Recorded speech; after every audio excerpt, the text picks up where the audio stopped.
Yeah, Bang Bang Rail. I was just having a little chat with my pals about a few little things we want to talk about, Billy Blundell. Now, he was a hard man, and he had so much power, Bill. I mean, there's always a big question mark about the Essex boys. Bill did say that the Essex boys are taking things a little bit too far. You know, their bully tactics and threats to kill and all that, this, that, and the other, and they're doing it in the wrong manner. And Billy Blundell told them straight, you lot, you keep on the way you're going, you're going to wind up dead. And what happened? They wound up dead. He had a lot of power, Bill. Anybody really that puts it on Pat Adams, like he put it on Pat and Pat put it on him in Maidstone prison, and I didn't know about the Chelmsford prison until Yummy BTV told me. But when you think that Bill didn't care, he didn't care about the Adamses at all. Very powerful man, Bill. Very dangerous, powerful man, and his brother, yeah, very powerful. Got a lot of respect for Bill. I met him in Maidstone prison. Never seen him before. Heard so much about him. When you hear so much about a person, you like to walk with him. Like him, me, Ricky Curley used to walk round, and Vicky Dart, and have a little chat to him about things. It's nice to hear what happened in their lives. You know what I mean? And yeah. Anyway, and then I think was it Tate? I think I'm not quite sure which one it was. Bill bashed up in prison, threatened to bash him up, or did bash him up. I'm not quite sure. Honestly, my comments, people tell me, but I can't really remember who it was. But Bill, mate, he didn't muck about, mate. He could have it. He's only a short man, but he was a dangerous man. He could really, really fight. And the next one we was talking about was what's he called it? Who was it? Jefferson King. Just say different thing. I was talking to a very good friend of mine that comes from around Southall area, around Southall, Ealing, Uxbridge, all around them areas, and he said that Jefferson King now is out of prison, and evidently the same day that he got out, he picked his money up from the he went straight down to Southall and bought a lot of crack. I hope I'm wrong, you know what I mean? I hope that I'm wrong with what the guy told me. Well, I hope he's wrong, actually, not me. I hope he's wrong with what he told me, but he said Jefferson King went down there and went straight back on the pipe. Do you know what I mean? So if he went down there, went straight back on the pipe, that means that he was getting it in prison, because there's no way after 2 or 3 years in prison, right, and training it, because he looks quite well. He trains really hard and he looks quite well, but he must have been getting it in prison, especially if he was in a decat.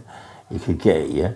So he must have been having couple of rocks a week, I suppose, having a taster for it, comes out, gets his bit of money from the job centre, socials and all that, and then goes straight back at it on the pipe. But I really hope that I'm wrong.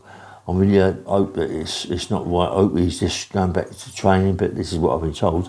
The Jefferson King is back on the pipe. And I really hope not. I'd love to get hold of Jeff and do a podcast with him. It's not easy for me to get out of here. It's not easy. Well, it's easy for me to get out of here, but it's not easy for me to get to where I've got to get to. I'd like to. I'd like to try and get to Southall, Ealing, all around them places, and see if there's anybody seen Jeff about. Because I should imagine he would be around about Acton, Southall. There was a couple of girls that KONTV videoed them, give them a podcast in my place. Kate, what's the other one's name? I forget her name now. But they just come out of prison, and the little one, out of the two of them, she used to see Jefferson King, because she'd come out of my house with Jefferson King and dropped a lot of bags off, So if you see KONTV, the girl that he was talking to, Christian Morgan, the little one of the two, she's Jefferson King's mate, But I've been told that she's on the ice now, You know, I've been told that she's, I mean, she looked quite well when I see her. Before she went in prison, she was about a size 8 and really attractive, really nice, you know what I mean? And now, I've been told, when she'd done the podcast with Jefferson King, she was about, size 10 and looked good, yeah? And you could see that she was going to go back on something, the way she talks about crack, this, that and the other, yeah? But I've now been told that she's on the ice, and she's about 6 stone, even not even lighter than that, and she's really, it's just out her face away, and she was such a beautiful looking woman, you know what I mean? Such a shame, mate. It's, but what can you do, mate? They come out, they get back on that stuff, and it just kills them. But she's Jefferson King's mate, you know, she's Jefferson King's pal, so if I can get hold of her, I can get hold of Jeff. She let me know on the phone. Kate, I'm in touch with Kate. Kate's is really sensible. She's got herself together when she comes out of prison. She works really hard, and fair play to Kate. I love her for that, mate. Matty Howard. It's Matty Howard is crazy. He don't stop. I've been told that he's been training quite a bit, Matty Howard, and he looks good. And he looks good on the bag, and he's quite good sparring around on the pads.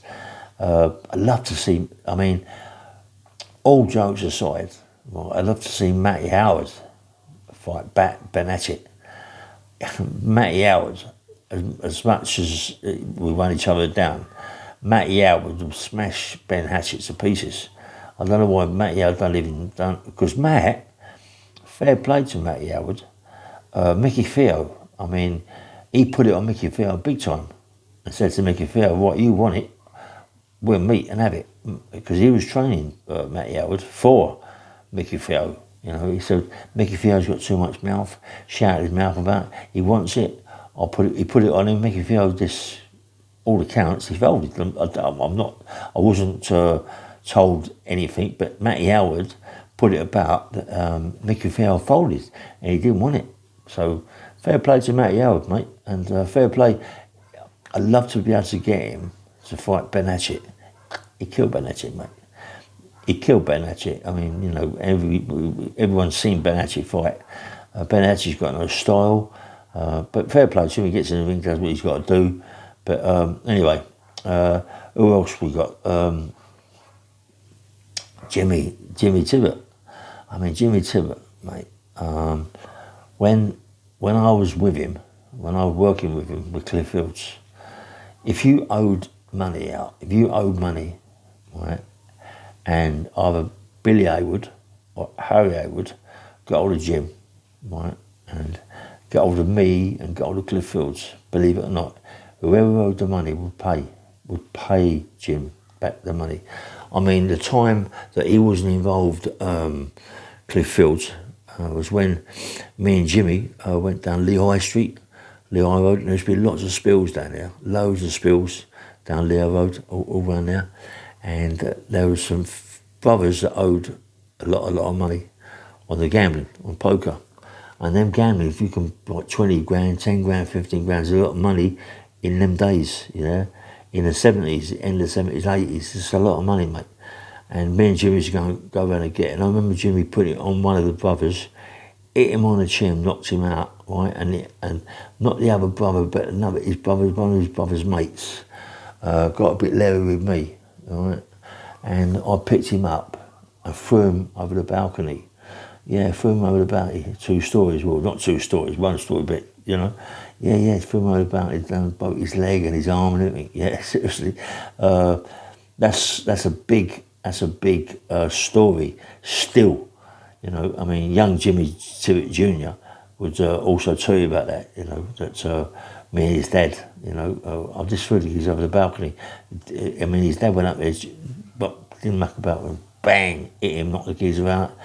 The other fella, not his brother, his brother's mate got involved. I picked him up and threw him over the balcony. It's true, that's true, yeah. Broke his arm, broke his leg. And me and Jim was a force, mate. We was a force, especially being a young licensed fighter that I was. I didn't really care about anything. Yeah. Anyway, this is a little video. But what I'm going to do, I'm going to go through now and again through bits and pieces of my of the videos I've done, and pick out bits and pieces that I don't think you lot have really seen, because some of my videos I don't think you can play them. I don't know if you can. Let me know if you can get out any more other videos. I've done about 930 videos. Yeah, I've nearly done. It's a lot of videos, isn't it? I've nearly done a load, 900,000. You know what I mean? On 900,000, look at me. 900 videos I've done. I wish it was 900,000. That'd be brilliant, wouldn't it? I imagine that. Anyway, thanks very much for everybody for subscribing to my channel. And anyway, please press the like button and subscribe. And every Wednesdays and Thursdays, as I say, I do my book, yeah. And this Thursday, just gone, we was doing the book, and we was getting into an argument. We was reading my stories, what was in my book, and certain stories that I want to left in.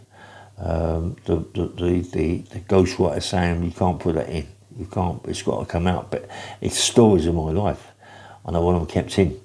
Anyway, this is Bang Bang Rail. Please press the like button and subscribe, and nice one.